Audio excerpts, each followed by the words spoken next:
शस्त्र इस आत्मा को काट नहीं सकते, अग्नि इसको जला नहीं सकती, जल गीला नहीं कर सकता, वायु सुखा नहीं सकता।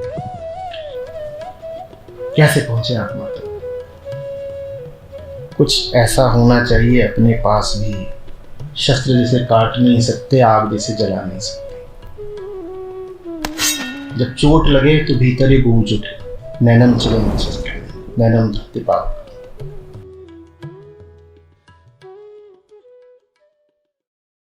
हरिओम आचार्य जी।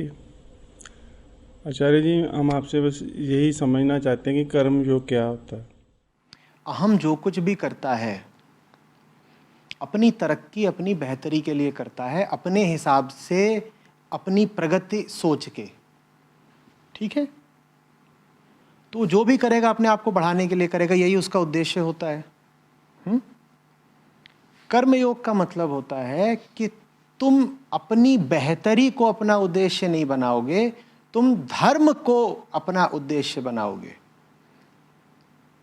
तुम ये नहीं कहोगे कि मैं अपने अनुसार कुछ पाने के लिए काम कर रहा हूं।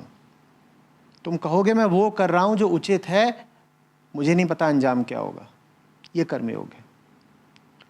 मैं वो कर रहा हूं जो उचित है, अंजाम क्या होगा मैं नहीं जानता। तो कर्मयोग में पहला ध्यान होता है औचित्य पर, और पूरी तरह भुला दिया जाता है परिणाम को। आमतौर पर जो अहम आधारित करता होता है वो पहला ध्यान रखता है परिणाम पर, और परिणाम के अनुसार वो कर्म निर्धारित करता है। ऐसे ही होता है ना। आप पहले ये तय करते हो आपको जाना कहां है, ठीक है, ऐसे ही होता है ना। और जहां आपको जाना है उसके हिसाब से फिर आप रास्ता देख लेते हो। तो पहले आपने क्या देखा? परिणाम, कि मैं जो पूरी यात्रा करूंगा, पूरा श्रम करूंगा, उसका परिणाम क्या है। परिणाम पर पहले निगाह गई, और फिर वहां पहुंचने का आपने रास्ता खोज लिया। ये काम करने का हमारा सामान्य तरीका है। कर्मयोग में तरीका दूसरा होता है। कर्मयोग कहता है कहां पहुंचना है ये हम जानते नहीं, लेकिन क्या करना उचित है ये हम जानते हैं, हम वही करेंगे। वो करते करते हम जहां पहुंच जाएं वही ठीक। अभी बात बहुत अजीब है, सुनने में ही बहुत अजीब लग रही है ना। इसीलिए कर्मयोगी बहुत कम होते हैं। हमको कोई बहुत आकर्षक लग रहा है, बंबई में बुला लिया उसने फोन करके, आओ ना। तो हमारा लक्ष्य बन गया बंबई। और ये जो लक्ष्य निर्धारित किसने करा? धर्म ने नहीं, वृत्ति ने। बंबई से फोन पर एक लुभावनी आवाज ने हमारी वृत्ति को सक्रिय कर दिया, बंबई आओ ना। तो वृत्ति सक्रिय हो गई, वृत्ति ने लक्ष्य बता दिया। क्या लक्ष्य है अब? बंबई।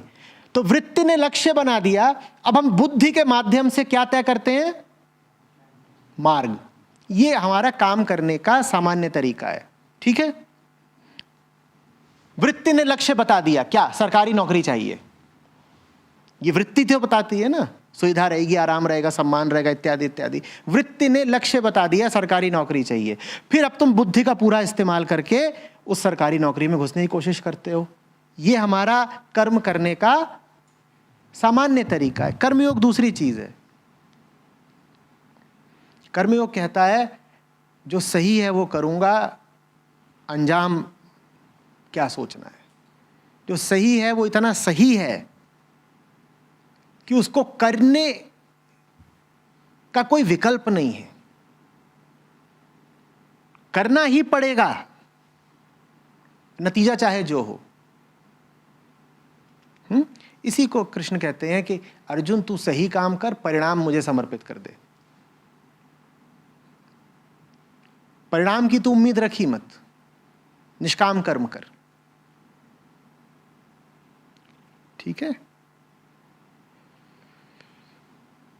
हमेशा ये देख लीजिए, जो कर रहे हैं वो फल की खातिर कर रहे हैं या धर्म की खातिर कर रहे हैं। फल की खातिर कर रहे हैं तो मामला गड़बड़ है, और धर्म की खातिर कर रहे हैं तो ठीक ही है। धर्म की खातिर जब करेंगे और बीच बीच में देखेंगे तो लगेगा परिणाम तो बड़ा गड़बड़ आ रहा है, रुक मत जाइएगा, आप नहीं जानते परिणाम क्या आएगा।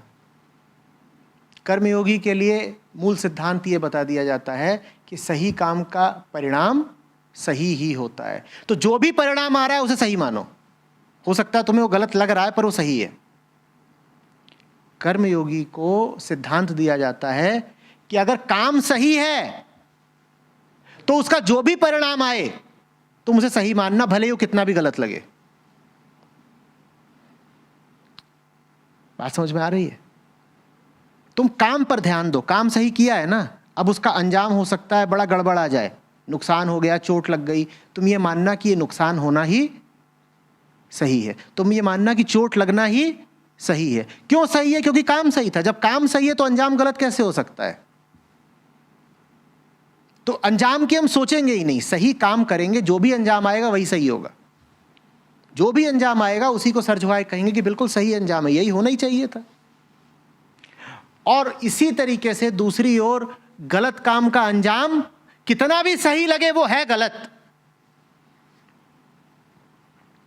हो सकता है कि गलत काम का अंजाम बड़ा आकर्षक लगे, बड़ा मीठा लगे, जेब भर जाए बिल्कुल आपकी, आप कहें यार काम तो मैंने गलत किया पर नतीजा तो बड़ा मस्त निकला है।